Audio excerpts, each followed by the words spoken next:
नमस्कार, मैं हूं नारायण शर्मा और आप देख रहे हैं AINS न्यूज 24 चैनल। अब खबरें विस्तार से। मंगलवार को राजधानी रायपुर के शासकीय नागार्जुन स्नातकोत्तर विज्ञान महाविद्यालय के छात्र छात्राओं ने GE रोड को एक तरफ से बाधित कर दिया। स्टूडेंट्स की मांग थी कि द्वितीय सेमेस्टर की परीक्षा शीघ्र आरंभ की जाए। अपनी मांग को लेकर और प्राचार्य से मिलने की बात पर अड़े छात्र छात्राओं ने बिना अनुमति के सड़क पर आवागमन बाधित कर दिया था। TI और CSP रैंक के अधिकारियों की समझाइश के बाद भी छात्र छात्राएं नहीं माने। तब कुछ देर बाद अतिरिक्त पुलिस अधीक्षक मयंक गुर्जर ने प्रदर्शन का नेतृत्व कर रहे कुछ छात्रों को उठाकर गाड़ी में बिठवाया और आवागमन दुरुस्त किया। अतिरिक्त पुलिस अधीक्षक ने अन्य स्टूडेंट्स को महाविद्यालय प्रांगण में जाने को कहा और हिदायत दी कि अपनी मांगों के चलते आम जनता को परेशानी में नहीं डाल सकते, ये अपराध की श्रेणी में आता है। छत्तीसगढ़ की मुख्य निर्वाचन पदाधिकारी रीना बाबा साहब कंगाले ने जानकारी दी कि 2 अगस्त को एकीकृत मतदाता सूची के प्रारंभिक प्रकाशन के साथ पुनरीक्षण की शुरुआत की जाएगी। 2 अगस्त से 31 अगस्त तक दावा आपत्ति किए जा सकेंगे। साथ ही दावा आपत्ति के निराकरण के बाद 4 अक्टूबर को मतदाता सूची का अंतिम प्रकाशन किया जाएगा। मुख्य निर्वाचन पदाधिकारी ने मतदाता सूची में नाम जुड़वाने के लिए लोगों को प्रेरित करने 2 अगस्त को वाकेथान में भाग लेने की अपील की। ये वाकेथान गांधी उद्यान से प्रारंभ होकर शहीद स्मारक में समाप्त होगा। छत्तीसगढ़ के बिलासपुर में स्थित बहतरई स्टेडियम में मुख्यमंत्री भूपेश बघेल ने युवाओं से भेंट मुलाकात की और युवाओं के मन में उठ रहे सवालों के बड़ी ही सहजता से जवाब भी दिए। रायपुर की तरह यह बिलासपुर का स्टेडियम भी खचाखच भरा नजर आया। मुख्यमंत्री ने हेलीकॉप्टर के न उड़ पाने की और स्वयं कार द्वारा पहुंचने की जानकारी ट्विटर के माध्यम से साझा की थी। यहाँ मुख्यमंत्री ने युवाओं द्वारा दिए गए सुझावों को विचार कर निर्णय लेने का आश्वासन भी दिया। आज बिलासपुर संभाग के सभी कॉलेज के छात्र छात्राओं से भेंट मुलाकात कार्यक्रम और सभी जिलों से छात्र छात्राओं को सवाल पूछने का और साथ ही अपनी बात रखने का अवसर मिला और बहुत उत्साह देखने को मिला। ये बहुत अच्छी बात है और खुल के बात अपनी बातें उन्होंने की। बहुत सारे उनके मन में सवाल थे, सबको उन्होंने पूछे। बहुत बढ़िया लगा, बहुत अच्छा आयोजन। भारतीय जनता पार्टी के अनुसूचित जाति मोर्चा के राष्ट्रीय अध्यक्ष लाल सिंह आर्य ने रायपुर में छत्तीसगढ़ महतारी और जैतखंभ में पुष्प अर्पित किए। इस मौके पर उनके साथ नवीन मार्कंडे समेत अनुसूचित जाति मोर्चा के सदस्य शामिल रहे।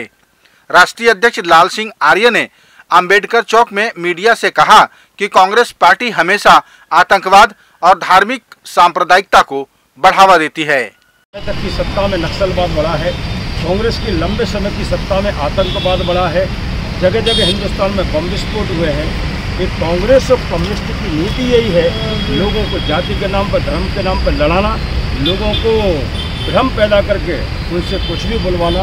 मुझे लग रहा है कांग्रेस का नेता अगर टेकाम इस प्रकार की बातें करते हैं तो स्वाभाविक है ये कांग्रेस के नेताओं का इशारा होगा।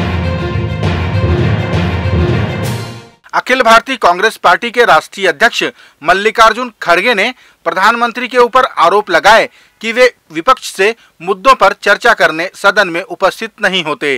राष्ट्रीय अध्यक्ष खड़गे ने जानकारी दी कि राज्यसभा के सांसद प्रधानमंत्री से मणिपुर समेत अनेक मुद्दों पर चर्चा करने 11 दिनों से प्रयास कर रहे हैं, लेकिन प्रधानमंत्री कभी राजस्थान, कभी मध्य प्रदेश तो कभी छत्तीसगढ़ में रहते हैं।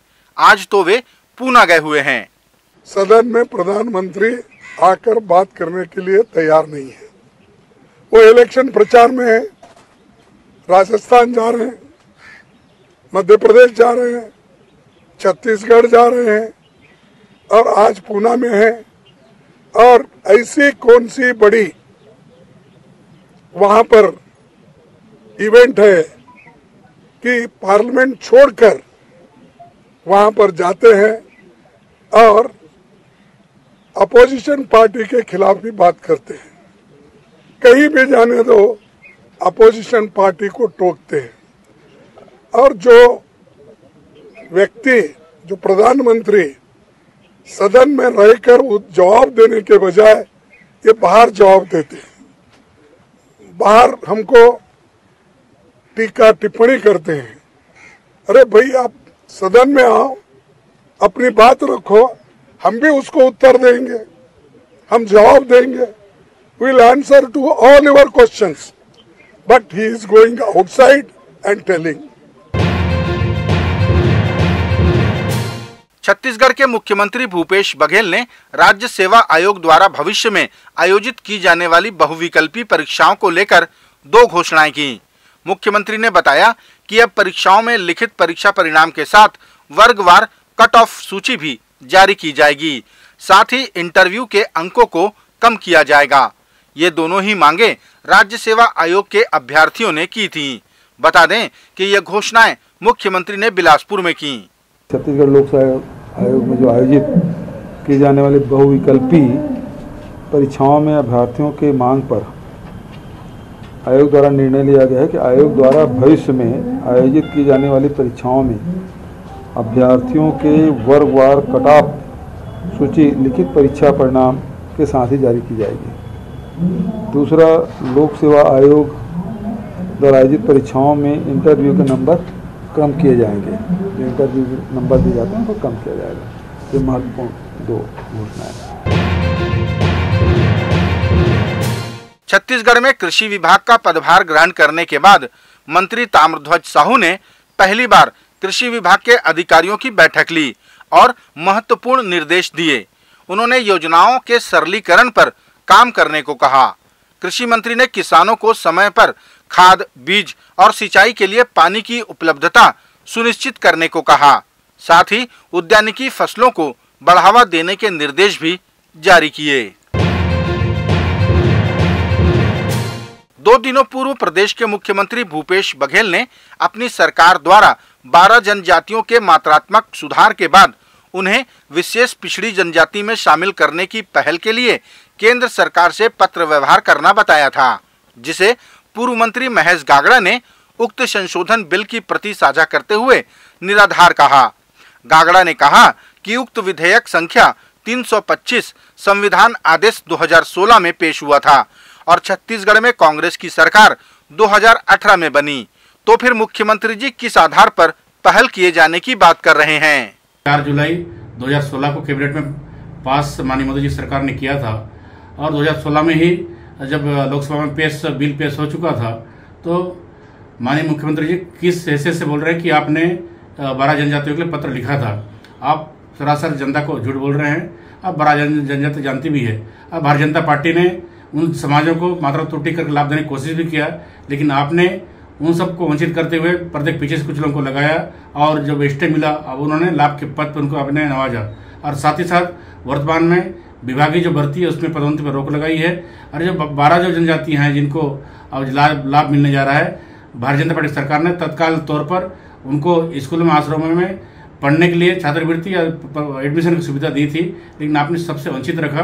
और आज जब उनको सुविधा मिल रहा है, लोकसभा राज्यसभा में पेश हो गया तो आप उनको श्रेय लेने की कोशिश कर रहे हैं। अब जिस समय राज्यसभा में पेश हुआ कांग्रेस के लोग पीठ दिखा के बाहर निकल गए, आपके लोगों ने समर्थन तक नहीं किया इस बिल को, तो निश्चित तौर पर जनता भी जान रही है और 12 जो जनजाति है वो भी समझ चुके हैं कि सच कौन है झूठ कौन है। ये थे आज के प्रमुख समाचार। आप देख रहे थे हमारा लोकप्रिय यूट्यूब चैनल AINS न्यूज़ 24।